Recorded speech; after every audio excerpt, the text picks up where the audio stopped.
তো গাইস আজকে আমার একটা স্বপ্ন পূরণ হলো। আচ্ছা, তো কি স্বপ্ন সেটা বলছি। তো জামাটা গলিয়ে গাই, টুপিটা পরে মাথায়, ছুটে গিয়ে ধরে ফেলি অটো। তারপর গাইস ট্রেনে গিয়ে দেখি হেভি ভিড়। তো ভিড় ঠেলে চলে গিয়েছিলাম শিয়ালদা স্টেশনে।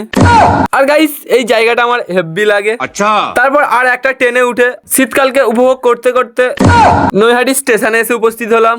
আর গাইস এই জীবনের প্রথম উড়ন্ত না মানে চলন্ত সিঁড়িতে উঠলাম আর কি। আচ্ছা, ভয়ে পুরো প্যান্ট ফেটে গেছিল। আর সবাই যেদিক পানে টুংটুং করে ছুটছিল, আমি সেদিক পারে গুটি গুটি পায়ে যাচ্ছিলাম।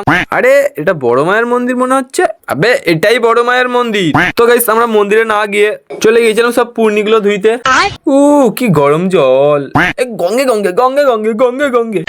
তারপর বড় মায়ের স্ট্যাম্প কপালে মেরে প্রসাদটা কিনে নিয়ে আসলাম। আর গাইস আজ পুরোপুরি ফাঁকা ছিল, কারণ কে গেছিল দেখতে হবে তো। আচ্ছা, তোমাদের দীপু ভাই।